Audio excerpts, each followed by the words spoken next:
better me, a better woman. Tonight, we have a few new people that's going to join us tonight on our topic of discussion. I have my road dog back, Ro. You guys can introduce yourselves. All right. I'm Akoti Medaya, also known as Afua. It's okay. I am Yedidia, also known as Patricia. I am Mark, also known as Ruru.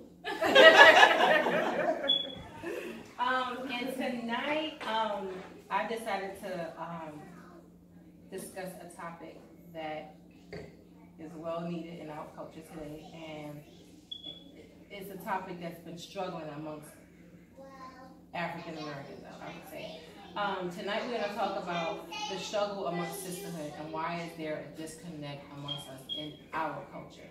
As most of you that do follow us know that we are Hebrew Israelites, and we're not gearing our topic towards just to center around Hebrew Israelites because there's sisterhoods in every culture. So that's what we want to definitely talk about. Why is there a disconnect amongst sisterhood in our culture and in any culture? So I'm going to open up the floor to a lot of diverse opinions. And I don't know who wants to take a stab at it first, but why? Why do we hate each other? I mean, to say that, you know, hate on each other. Oh, why is there so much hate among sisterhood? Yeah, that's what I was going to say. Is first addressing the issue, like how is there a disconnect? Like what are you noticing, particularly between women? You know, that you're establishing that disconnect. Because sometimes I notice that there's a lot of cliques, like cliquish women who tend to, certain types of women tend to gravitate towards each other, and then breaching that clique is like, oh, you're not part of us or whatever have you. So that's one area of disconnect that I notice, is because once you get a little, unit, people who are clicked up, it's like they're kind of looking at people, other people differently, So, I mean, how do we fix that? I think part of it also is a lack of honesty. Sometimes we're so, we don't want to hurt each other's feelings, or for whatever reason, people don't want to be honest with them. Like, listen, you're in my space a little bit much. I need a 10-minute time out with you, sis. Doesn't mean I don't love you. I need a 10-minute time out with you. Or misunderstanding communication. Communication is key in any type of relationship.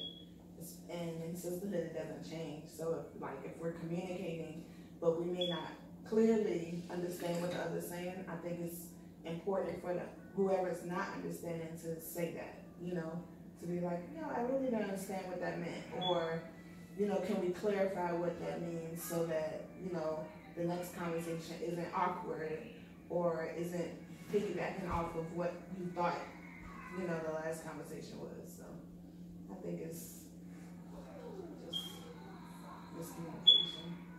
I think it has to do a lot with jealousy and pride. I think that we as African American women hate on each other instead of getting together and saying, hey, I'm not you and you're not me. We're different, but we have our own identity, and I don't want your identity and you don't have my identity. So if we can get rid of the jealousy and the pride, I think we'll have a better closeness. Yeah, a lot of people don't like to admit it, but it is a lot of jealousy and pride. Instead of uplifting each other, we're tearing each other down. Yes. Because if you feel like, oh, I haven't reached her level, I'm going to tear her down so that she's on my level, instead of lifting her up and saying, listen, sis, I don't know how you did it. Right. But I'm trying to figure out maybe how I can do that. Because I've seen like a lot of sisters that, like, especially recently, that have been doing so much with entrepreneurship. And I am so in love with it. And I'm like, sis, I'm in the inbox, like, sis, you doing it. Can you please tell me how you do it in a business? Because I don't even know where to start.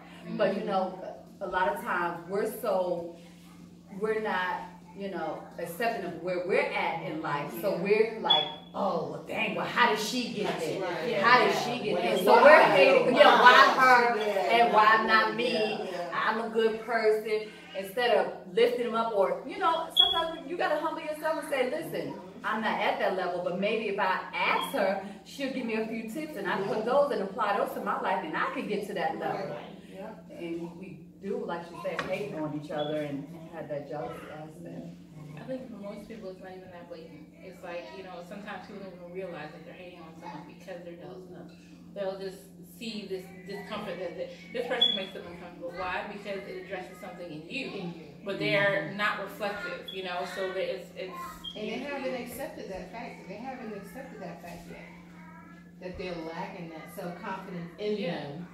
yeah. So I mean, and I've been a part of different sisterhoods because I've lived in New York all my life and then moving down here. So I've been a part of different congregations where I've been a part of different sisterhoods and I've seen different types of behavior. Mm-hmm. And the next question is, how do we fix that? Like, we want our people, people of color, to progress and to do better for ourselves, but how do we fix that? How do we fix it? I think the first thing is addressing it in you, like, and accepting the fact that everybody is different, right? And so first, you may meet someone who may not vibe exactly with you. That doesn't make them a bad person. You know, they might have a different way of doing things. That doesn't make them a bad person. And if you're feeling a way about that person being who they are, then it reflects something about you, not really them, you know? So to say, okay, well, let me check what inside of me, because, you know, I've had a lot of people say, oh, I can't put my finger on it, but I don't like her for that reason, you know, I don't like her, or, you know, I can't put my finger on exactly what it is, but I don't really like her, or, you know, I don't really like you, I don't know what it is, you're different, or you're weird, or whatever have you. You know, so I've experienced it in that area, and I think that a lot of times you have to be able to say, okay, you know, she's different, and that's okay, you know. I don't know if it's the topic or if it's your thermostat, but it's getting I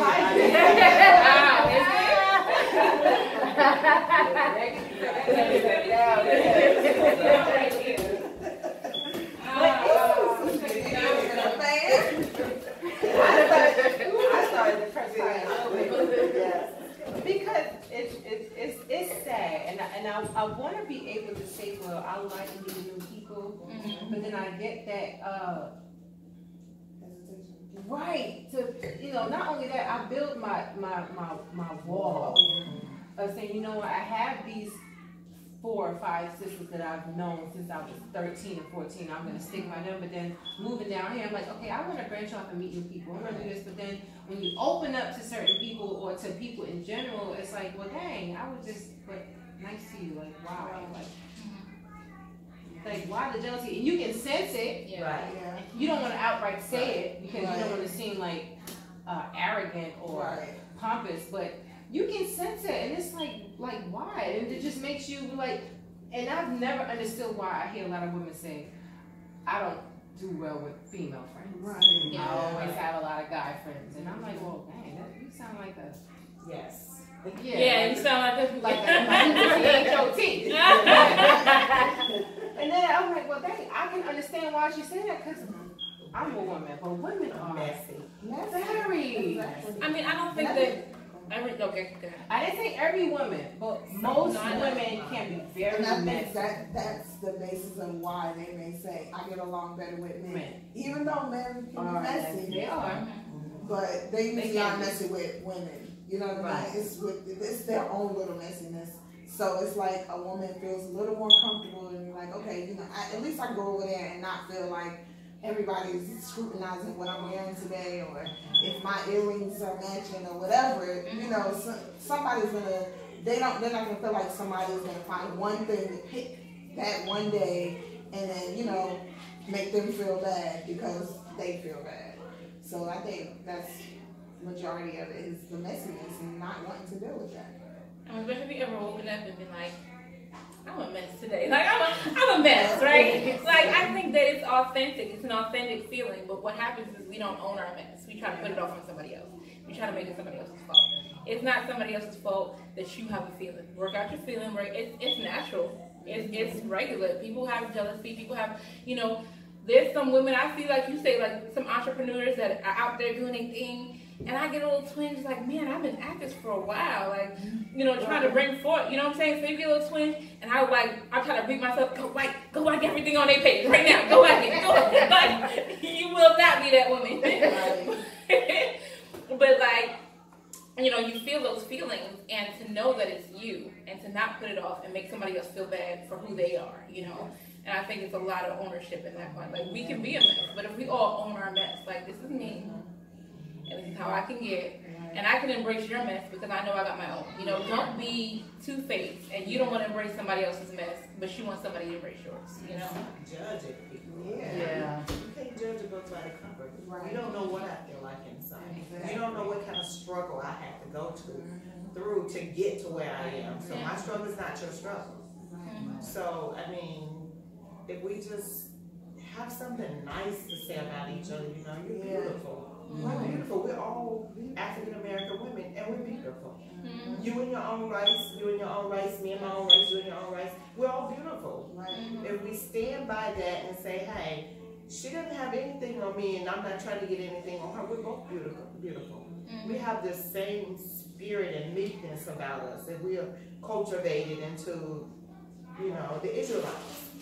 This is our culture. We're embracing it. So we can embrace each other while we embrace our culture. You know, because I'm loving it. I just became Hebrew Israelite. But I'm embracing it. I love the outfits you guys have on. I love the scarves you guys have. I'm like, hey, show me how to do it. Show me how to do it. And, you know, I'm loving it. You know, I'm not trying to go out and be better than anybody else, but I like what I see. I like the spirit of you guys, the meekness, the humbleness of you guys. I don't have anything bad to say about nobody. You know? I think that is a good practice, you know, when you do feel like that. Say 5 good things about it. You know, instead of focusing on the bad things. Right. That might not be bad. It's just your opinion. I honestly think that most women have to start from getting in tune with spirituality. I think once we connect with the Creator, if we just live in our lives just every day, then we won't have guidelines. We definitely won't have guidelines. We won't care what we say to someone, how we treat someone. Right. I personally think if we get in tune with the Creator, or you know, and with spirituality, and after that get in tune with your husband, I think women will start becoming better creatures. And I'm not here to down women, I'm not here to degrade women, but my 41 years in this earth, I've seen patterns of women that is just horrible, and it's sad because it's just like, well, dang, how are we gonna be able to teach our children if If we we can't haven't really even do it. perfected it, right? So we have to first get in tune with the Creator, understand your relationship, connect with Him, build a relationship with Him, build a relationship with your husband, and I personally think, right, if you have a husband, everything else will fall in line. That's just not. And also knowing yourself. Yeah, Because when you don't know yourself, you can't love nobody. you tend to lash out at other people. Right. You know, when you're feeling like you're low or you're not in a place where you want to be, you're mad at everybody else who's where you think they're at. And they might not be where they want to be, but you see them at progressing, and you're like, well, why am I not progressing? I'm doing the same thing, you know.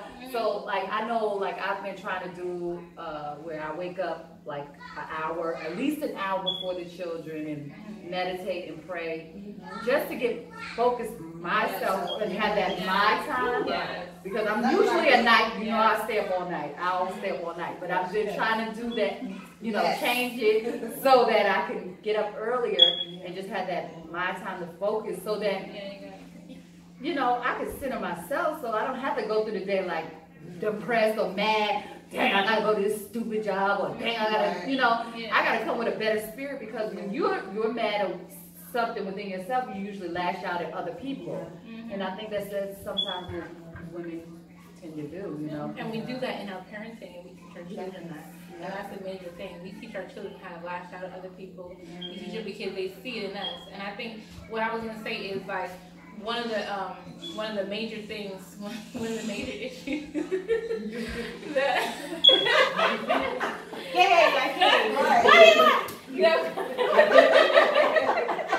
I saw her while they going. I know, like, wait.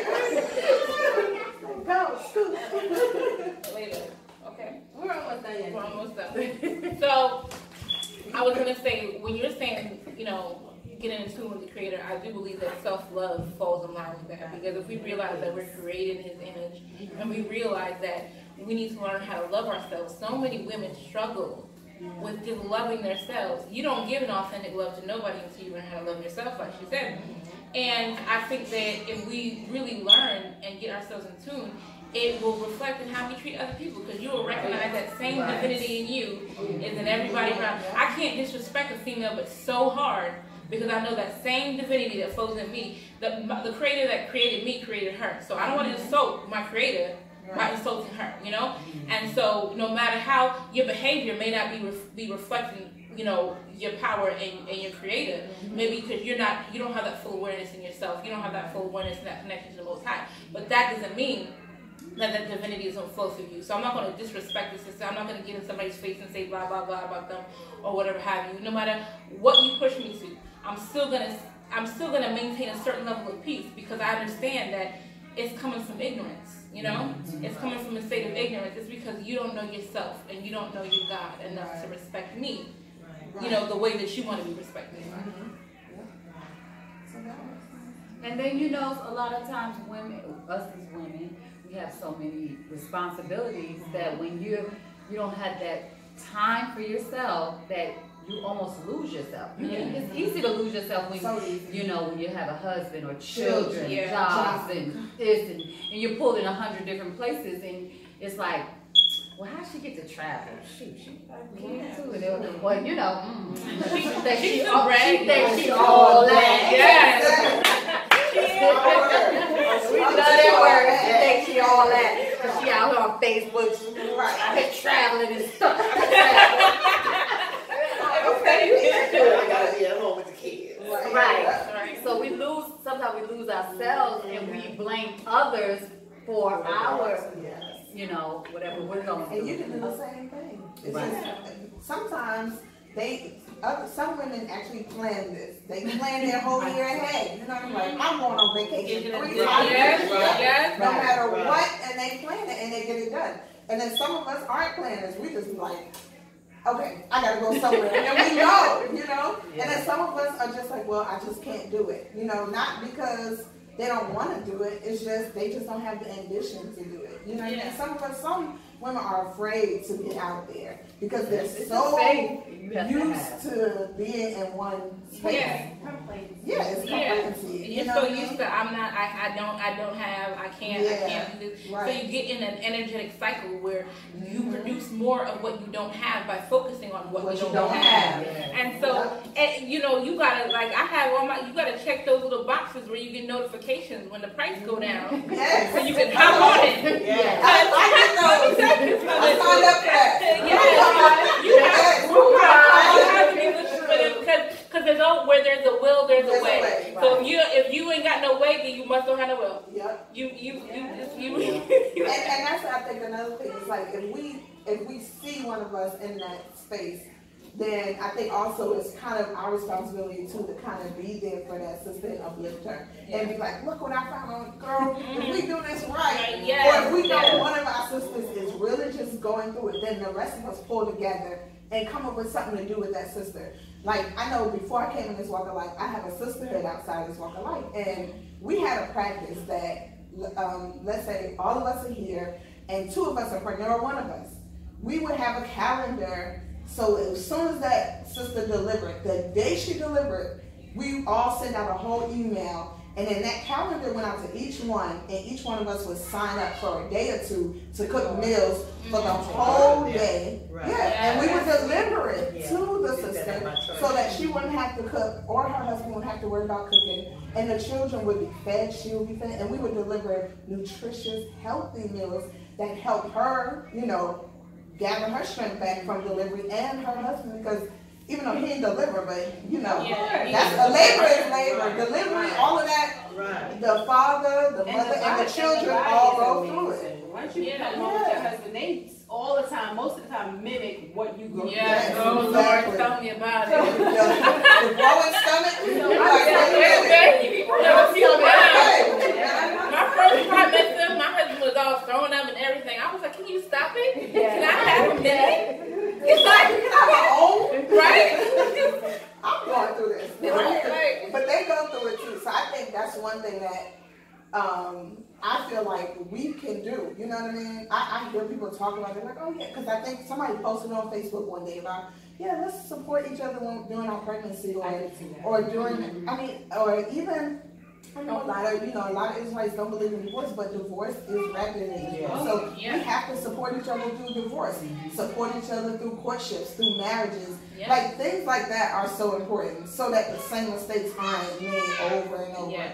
And I feel like I do feel like we here have been doing a lot of that. You know what I mean? Like communicating more with each other, just not being nosy in each other's business, but really talking to each other and uplifting one another. And part of it is because we're here, it's just us. When you get random glasses of wine sent to your doorstep, Like, oh yeah, let me go cry over. I think for some women, you do have to sometimes be that overly aggressive person in pride. Because a lot of women fail to accept that we have gone through a lot of mental stress growing up. Yeah. So a lot of us tend to clam up. I'm one of them. I'm an introvert. I don't like to open up, but with a lot of friends that I do have, like Ruach, she'll knock them and go, hey, what's going on? I haven't heard from you in a while. Like, hey, what's going on with you? Everything's okay? I'm right here. I'm sitting in the window. I'm good. But then when I close the door, I'm like, well, dang, what is she? You know? But then I said to myself, you know, she knows that I'm an introvert. I'm not gonna outright say that I'm going through something. Right. So even with Ro, like, hey, you okay today? Like, yeah, I'm good. Well, you're not as hard. You're not what's going on. So I think when you have those people that, you know, that's persistent and persistent. You gotta let them in somewhere. Yeah. And even though it's hard, even though it tends to be difficult at times because you don't want to get burnt by that specific person. Right. But you have to let those people in. Yeah. But you know, that's gotta go back to the slave thing when we were taught women to be so prideful and strong. We had to be. That sometimes we don't know how to even let our guard down. Because we carried everything. We carried our man's pride. Right. We carried our children, and then we had to carry that pride and walk so strong, even though we saw our family separated, raped, murdered, you know, all of that. So it's just like Roy's saying, that slave is still in us. And it's not, and honestly, I don't look at it as a bad thing. I just think we have to learn how to maneuver through it. Because that's what makes us us right here. Like, we're in captivity for a reason, and we can't be weak in it. So I think we just have to learn how to maneuver through that trauma that our mothers and our grandmothers and our aunts and everything went through, so that we can be better for our daughters. Because our daughters are going to end up mimicking exactly what we're doing. Yep, cycles and patterns. You don't want your pain to block your blessing. That's the thing. You don't want your pain to block your blessing. And sometimes we're so lonely and we're feeling so hurt and we want somebody to be there for us, but we don't let somebody be there for us. Right. And so you're so used to soaking and crying. Yes. And you know, I'm gonna handle this myself. Right. Yeah. I'll just go right when you could have said, look, I'm stressed out, can you take the babies for 5 minutes? You know what I'm saying? Like it doesn't make you weak, and that's what we're saying. It doesn't make you weak. Yeah. It just makes you human. You know, sometimes we think that we're not, you know, if I put my guard down, that's gonna make me look like I'm weak. I ain't no sucker. I ain't no sucker. I want to cry because she'll be like, oh, let me go cry. But we have to let it out. And there's some of us that are the opposite, where you would just see me go, I'm I'm like, yeah, but because I don't believe in harboring that energy inside of yourself, letting it turn to hate and bitterness and anger. You gotta let it out. And even when I see people who are, because there's the other side, and you get a little nervous, like, why won't this person let me in, or why won't that person? Because you just want to be there for people and help them go through their things or whatever have you. But we have to learn not to personalize the way other people are, not to personalize it. Don't personalize her if she's crying all the time. That's her way. Embrace her. You know what I'm saying? Love her, because that's what makes her her. Don't personalize it if this one never cried, if that one never want to really open up, because you can just send loving energy to somebody, and that'll make it better. Just them knowing you care to make it better, you know. So I think that's one of the biggest, gaps to bridge, is that non-judgmental mindset where we allow people just to be themselves. Okay. I like the energy, I like the flow of things, and we don't want to bore the people. Right. But I want to end out by just asking each one of you, what do you think would be, how should I say this? How do you think we can bridge the gap amongst different cliques? Because we gotta accept there are cliques in every culture. How do we bridge that gap? How do we try to repair hurt among sisterhood? What type of ideas do you have to try to help bridge that gap amongst sisterhood, amongst our people, amongst people of color? Everyone is going to give one good idea of what you think you can do as an individual, or as a congregation, or as a sisterhood, or however. I do think if we did, I think it's important to write out our feelings. And sometimes, like, even if we did it anonymously, which, I mean, that may not help, but it could help. Like, you know how sometimes we do those, we write out the good and the bad of each other, and we talk about it. And sometimes we do it anonymously, and sometimes we don't. So I think, like, if we know, okay, we know that from New York all the way down to Florida, we have different sisters, and we see, they have their different groups. And I wouldn't just say they're cliques, but because somebody could say we're a clique because we live here in Goshen together. You know what I mean? And we go through things that nobody else is going to go through. And the same thing could be for North Carolina or New York, or in Guyana. So I think, like, if we started kind of like a pen pal type sistership where, we pick a sister that we barely know or we do know, and just, ask certain questions.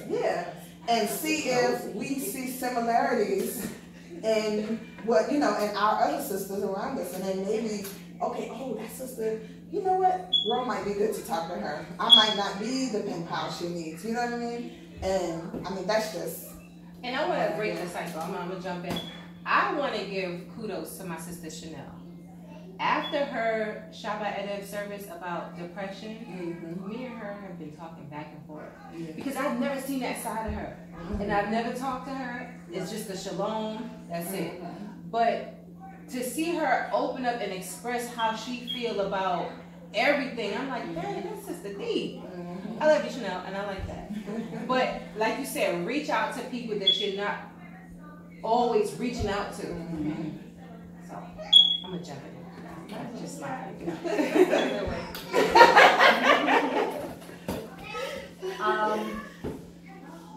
I think another good thing that Nazi Rob always talks about was affirmation.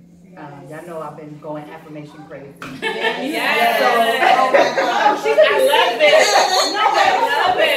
During dinner time, and she's like, yep. I know. Thank you, Atara. I know my house is. I'm like, thank you so much. Thank you so much. I know. Thank you so much. Thank you so much. No, it's just positive affirmation. That my bedroom's gonna be nice. Okay. Because I really do believe that when you feel that way, or it comes to you. Yes. Like even your mindset is different. Like when you always say, I'm broke, you feel broke. You feel broke. You act broke. You look broke. You are broke. You say, I feel good. You could be looking like nothing, and that's not beautiful. And then all of a sudden my skin started clear out and everything. Even projecting that to others is like so powerful. Like let's say the fool just walk up to her, you're so cute. And she don't walk down the street. And then she gonna get more. Yes, exactly. So just chill. And then she gonna go in the house and get every single snack, baby snack. And you like, you know what's going on? This nigga Rose. So maybe like just. Everybody gets snacks. I don't know about anybody else, but when I get a random text or something from a sister or something, I'm like, oh my God, thank you, sweetie. You didn't even know you put a smile on my face. So maybe even a positive affirmation message to a daily positive affirmation. Yeah. Pick a sister and just send a positive affirmation. Yes. And Totally. even with that scripture, it says the cold season is not a steady arm. So it's scripture. You speaking those things Into existence, yes. Yeah, so it's Yes. You know, honestly, I feel like sometimes, you know, to me, it's always accountability is the answer. And I think that certain types of behaviors we can't just continue. So if we're looking to bridge the gap, we have to discontinue certain behaviors. I've noticed, you know, with cliquish behaviors, you'll see certain groups and you'll see the one person that's added and that other person that they have a problem with is not added, but everybody goes along with it. You know what I'm saying? Like everybody goes along with it. Let's leave her out because they have issues, and I just don't want this beef here. You know what I'm saying? And so you'll see alliances forming. The person, like, you know, when you see the typical situation where it usually be two sister wives that don't get along, and you have friends on one side and there's friends on the other side. Let me tell you, and they click up based on who's comfortable with who. I'm a grown woman. I can be friends with who I want to be friends with. You understand? And to stop condoning the nonsense. Just because you guys don't get along does not mean that I have to side with you. Oh, you my bestie, and I'm your friend, and I'm not gonna like them because they didn't do nothing to me, and because they just. If I don't like them, you don't like them. Yeah, you don't even want to like them. Like that's hello 11th grade. You should have left that in high school. If you a grown woman, you need to leave that in high school. You need to, especially when we have people that we don't like for personal reasons or whatever have you, you can resolve. I've learned the power of loving someone from a distance. I don't allow my dislike for your attitude or for your station in life or where you actually are at the moment to become hatred in my heart. So what I do is I create the space. I allow you to go your way, me to go mine. Yes. You know, I can still manage it. People who I don't get along with, I will not walk past you without saying shalom. I will not just not say Shabbat Shalom to you. I send people, if I notice I'm feeling extra sour towards somebody, I will go out my way to make sure, have a good week. You know what I'm saying? I was thinking negatively, and I won't put all that, but you know what I'm saying? Like, in my mind, I'm thinking, I need to turn this around somehow, because you never know how the Most High is feeling about that person, and your thoughts may be offensive to you. Okay? So that's what accountability is. As sisters, we have to stop condoning that. Don't jump on, oh, what she said that. Oh my goodness, find a way to work it out because you're sisters. If you can't work it out, love each other from a distance, and don't worry about who I associate with, you know? And don't be the one running back and forth. Oh, she said, he said. Oh, yeah. None of that's virtuous. Yes. No. And it adds. Causes strife amongst each other. If you, so to speak, want the peace, Right. leave what she said about her to yourself. Or be that friend and be like, listen, I don't want to talk about that person because I know y'all don't get along. So you don't talk about that person to me, I won't talk about that person. The same goes to the other friend. Yeah. Just so you keep yourself out of it, and then they know boundaries. Sometimes you just have to set that boundary. And it's not to be rude or ugly. It's just, listen, I'm about peace and love for both of y'all. So Yeah. I'm gonna say, I'm gonna go back to judging. Don't judge me. I'm not gonna judge you. Don't judge me, because you don't know what I went through, what I've been through. And what you're going. So if you don't judge me and I don't judge you, then we got a clear picture of each other. I can come to you and say, hey, you know, how's your day? You know, and I may say that, oh, wow, I don't like her because she smiled this way. Or you may not say, oh, she's bougie because she's this and that. Well, I'm not a bougie person, but people call me bougie, and I have to bring that up. People's first impression of me is that I'm bougie, but I'm not bougie. Get to know me. Oh, Get to know me. I didn't even get You know, yes, people that I need, the first thing they say is that I'm bougie. Even my family says that I'm bougie. But get to know me. I'm not bougie. I Don't judge me by the characteristics you see. Don't judge me by what I dress, how I wear my hair. Don't judge me. Get to know me as a person. Right. Because my heart is with y'all. And my characteristics is gonna betray that. If you think that's bougie, then I'm blessed. Because that's what I'm higher. You know, I want to be what y'all would have me to be. So if that's bougie, then I'll be that.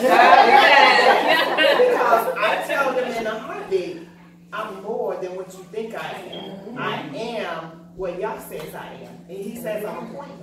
So I don't care what you think about me. I don't care that you call me bougie. I don't care that you think I'm, you know, this and that. I'm a child of the Most High. Anything else beyond that, it don't even faze me.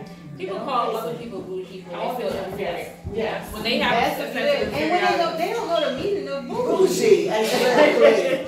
Exactly. Because bougie is not holding my head up and saying I'm proud of who I am. That's not bougie.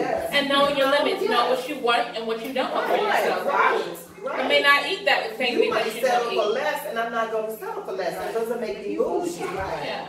People think, oh, you don't eat pork now, oh, you bougie. Right. Just want to be healthy. I kind of don't want to die early. Saying it all, if I don't look at you and judge you by what you look like, or what I see, how you walk, or how you talk, or something, I don't judge you. But then I sit down and have a conversation with you and get to know you. That's it. And if you don't want to put that effort forth, let that be that. Don't send negativity off to that person. You sometimes people are so busy in their life that they can't put that effort forth to get to know somebody. But don't make it that person's fault. Oh, because she did. No, you didn't want to make the effort, so you just go your way and send your positive vibes. Right. There's nothing wrong with that. Because my husband asked me last night, what did I think of all you guys? Really? So I said, I like all of them. He said, all of them? He said, surely you know. I said, no. I like, each of them have their own characteristics. Where's the drama queen? But I said, everybody has their own characteristics. Even I have my own characteristics. He said, well, do you think they like you? I said, I'm not worried about that. I said, I'm me. At the end of the day, when we get done, I was like, as soon as I hugged her, I was like, I want another one. Is that weird? Today, because I asked her, I said, I thought your baby was coming. She's like, we was coming. I said, okay. Yeah. I know, I called and I was like, did they get there yet? We were trying not to bulge in on you guys. All you guys some time to get up, get the kids dressed, and stuff. So I do gratitude things every day with some of my clients, and I'll go back and forth because I like for my clients to know that I'm willing to be open with them as well. So I'll go back and tell them things I went before. And one of the days I was like, well, I'm grateful because I'm surrounded by such beautiful, beautiful women. Like everybody has their own beauty. It's like, you're gorgeous in your way. It's like your black power and your heritage. And I'm like, oh my gosh, she's so beautiful in this way. And this one looked like she's 14, right? 41, but look like. And then, I always felt like Rowie had this regal beauty. And I'm like, well, like, you made me want to race it. yes. You make me want to have 8 children. That's